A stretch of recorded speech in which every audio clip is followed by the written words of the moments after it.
So we just pulled into Lowe's. We're going to go look at what they have. We're going to talk about your return on investment, the range.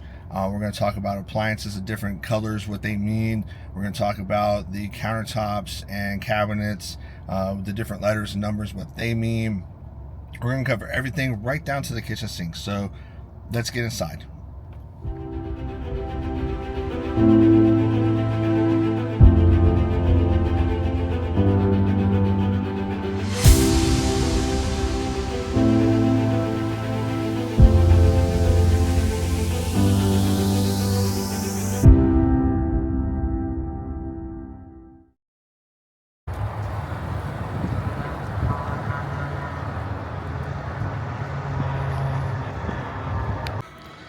We're in Lowe's today, and I'm going to look at some of the things for remodeling a kitchen. So when you remodel a kitchen, you want to be careful of your budget, because depending on what you do, you'll only add between 30 and 87% of what you spend value into the house. So you don't want to put level 5 on everything if your house is only going to get you about 30 to 40% ROI, return on investment. So we're going to look at things like appliances, we're going to look at countertops, we're going to look at cabinets, and things like that. So when you're looking at countertops, everything's listed like A, B, C, D, or 1, 2, 3, 4, 5.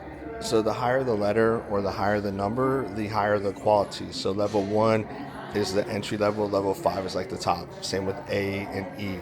So when you're looking at things and you're looking at letters, just know the higher the letter, the higher the number, the higher the price.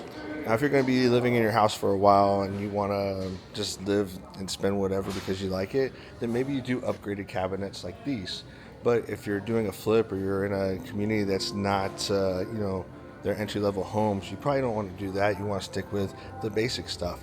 And even the basic stuff looks nice. You throw some hardware on it, and it can make it really pop out too.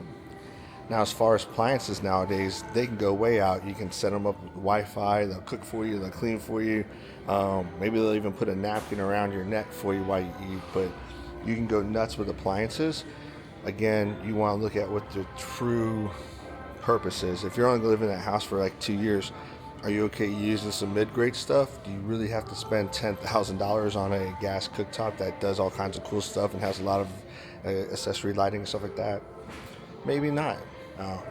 If you're on a budget, appliances that are white or black tend to be cheaper than appliances that are stainless steel.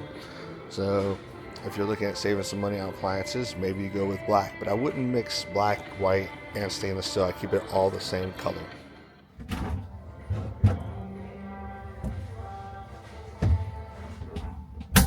You can go nuts on refrigerators now. They'll even show you what's inside the refrigerator. They'll send you your shopping list. It's nuts. So with technology today, the possibilities are endless with the type of appliances you can get. So there's really like 3 main types. There's probably about 5 or 6 types of countertops you can use. You can do concrete, you can do butcher block, but the main ones are quartz, granite, and Formica. Formica is the most affordable, then granite, then quartz. But I've seen concrete countertops, I've seen tile countertops, I've seen, you name it, I've seen it throughout real estate. I've even seen people take and put plywood up there, and then they take the linoleum squares that you peel the paper off the back and stick them. They usually use them for floor. I've seen that for countertops. So it's really whatever you want, whatever works for you. Now, if you want to save some money, you can come in to Lowe's or Home Depot or wherever and buy the cabinets individually and put them in yourself. But I highly recommend that you get shims. You watch a lot of videos on how to do it, because depending on the floor, if it's not straight, shimming it up, lining them up, it can be a pain in the butt. But a lot of times Lowe's has good specials where if you buy the cabinets here, they'll install them for a reasonable price. So that's what I usually do.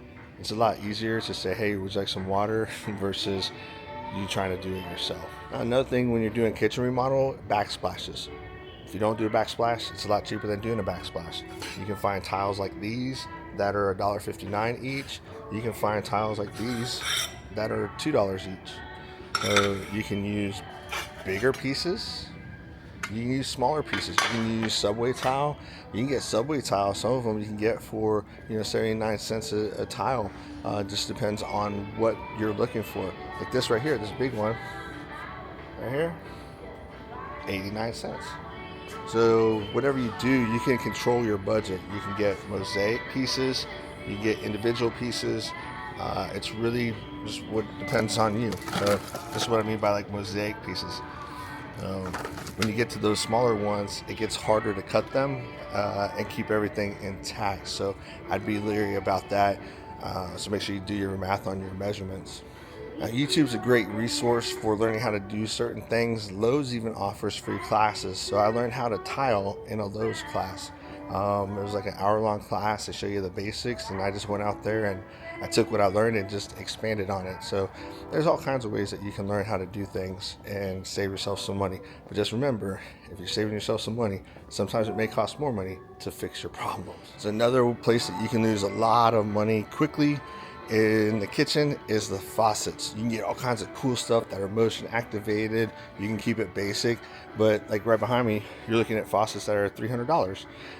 If you go down a little bit further, you can probably find some that are like 120, 130. Oh, I found one for $89. So it depends on what you want. Right now, or bronze is kind of in, black's in, brushed nickel's kind of out, so chrome is kind of coming back. So just look at what the trends are and find something that works for you and is affordable. It doesn't have to be super fancy as long as it works, right? So we've talked about everything but the kitchen sink. And now there's so many options. You can do farmhouse, you can do concrete, you can do granite, you can do single basins, double basin, you can do black and white and stainless steel, and it's just insane the amount of options that you have. I mean, I'm looking probably about 30 different options here on Lowe's of just different kinds of faucets. Again, you want to get something that works for sinks. You want to work for something that will work with your faucet. So if you're getting a single stemmed faucet, you probably don't want to buy one that has 3 holes in it. You want to buy one that has 1, and vice versa. If you're using one that's got the faucet and then the hot and the cold, you want to make sure you got 3 holes versus 1. Now, last thing you really need in a kitchen, because we talked appliances, we talked countertops, we talked cabinets, we talked backsplashes, we talked sinks, we talked faucets, garbage disposals.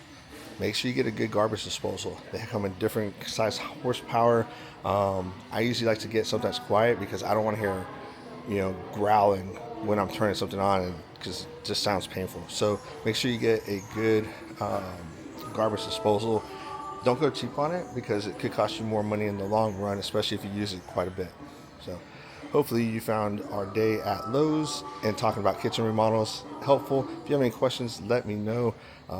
I've remodeled about 4 or 5 houses, and Lowe's is like my preferred partner for doing that. I'm not getting paid by Lowe's. It's just they offer military discount. They usually have more staff here than some of the other places. I just prefer it's more of a home remodeling store versus a construction store. So that's why it's my preferred. So, until next time, I'll see you at the next remodel that you're going to do.